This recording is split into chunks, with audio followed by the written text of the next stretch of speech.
అంబేద్కర్ ఒక కులానికి నాయకుడు కాదని యావత్తు భారత జాతికి నాయకుడని నియోజకవర్గ తెలుగు యువత అధ్యక్షులు కోగంటి రోహిత్ తెలిపారు. పట్న సుందరయ్య నగర్ డొంక రోడ్లో జరిగిన అంబేద్కర్ జయంతి వేడుకల్లో తెలుగుదేశం పార్టీ సీనియర్ నాయకులు రావి కృష్ణమోహన్, చిన్ని తెనాలి నియోజకవర్గ తెలుగు యువత అధ్యక్షులు కోగంటి రోహిత్ ముఖ్య అతిథులుగా హాజరయ్యారు. సుందరయ్య నగర్లో కల్లు రాజా, శెట్టి యోసబు, దాసిరి ప్రవీణ్ ఆధ్వర్యంలో నిర్వహించిన కేక్ కటింగ్ కార్యక్రమంలో పాల్గొన్నారు. డాక్టర్ బిఆర్ అంబేద్కర్ విగ్రహానికి పూలమాలలు వేసి నివాళులర్పించారు. తదుపరి ర్యాలీలో డొంక రోడ్లో గుమ్మడి సంపతి వర్మ మిత్రమండలి ఏర్పాటు చేసిన కేక్ కటింగ్ లో పాల్గొన్నారు.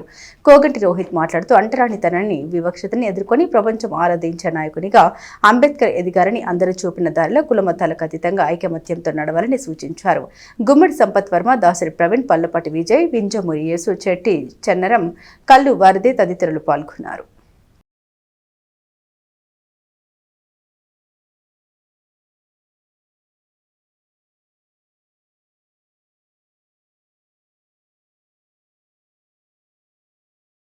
డాక్టర్ బిఆర్ అంబేద్కర్ గారి 135వ జయంతి సందర్భంగా ఇక్కడ డొంక రోడ్లో కేక్ కటింగ్ మరియు వివిధ వేడుకల్లో పాల్గొనటం అందరితో కలిసి ఇక్కడ చాలా సంతోషంగా ఉంది.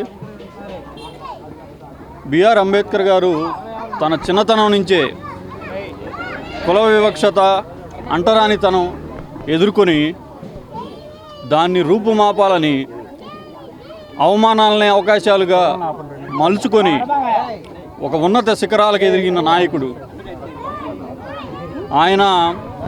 హిందూ చట్టంలో మార్పులు చేసి మహిళలకి సమాన హక్కులు, ఆస్తి హక్కులు కల్పించడంలో ఎంతో కృషి చేసి దాన్ని సాధించిన వ్యక్తి. అట్లాగే భారతదేశానికి స్వతంత్రం వచ్చిన తర్వాత మనకే ఒక రాజ్యాంగం ఉండాలని ఆయన భారత రాజ్యాంగ కమిటీ చైర్మన్గా వివిధ దేశాలు తిరిగి అత్యున్నత రాజ్యాంగాన్ని, ప్రపంచంలోనే అత్యున్నత రాజ్యాంగాన్ని రచించిన వ్యక్తి డాక్టర్ బిఆర్ అంబేద్కర్ గారు. డాక్టర్ బిఆర్ అంబేద్కర్ గారి యొక్క 135వ జయంతిని మనం డొంక రోడ్లో ఘనంగా జరుపుకుంటున్నాం. భారతదేశంలో భారత రత్నగా ముద్దు బిడ్డగా ఉన్నటువంటి డాక్టర్ బిఆర్ అంబేద్కర్ గారు వారి యొక్క పుట్టినరోజుని ఐక్యరాజ్య సమితి ఈరోజు ప్రపంచ జ్ఞాన దినోత్సవంగా గుర్తించింది. డాక్టర్ బిఆర్ అంబేద్కర్ గారు ఏ ఒక్క జాతికి నాయకుడు కాదు, ఈ దేశానికి నాయకుడు.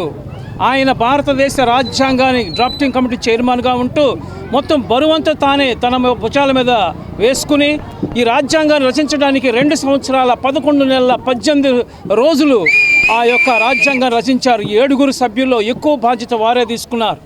అంతేకాదు వాళ్ళు ఒక రాజ్యాంగ రచనే కాదు, ఈ దేశంలో స్త్రీలకి సమాన హక్కు కావాలని హిందూ కోడ్ బిల్లు ఆమోదించాలని చెప్పి వాళ్ళు ప్రవేశపెట్టినప్పుడు ఆ బిల్లును ఆమోదించకపోతే తన యొక్క న్యాయశాఖ మంత్రిగా పదవి విరమణ చేశాడు. ఆయన రాజీనామా చేశాడు న్యాయశాఖకి.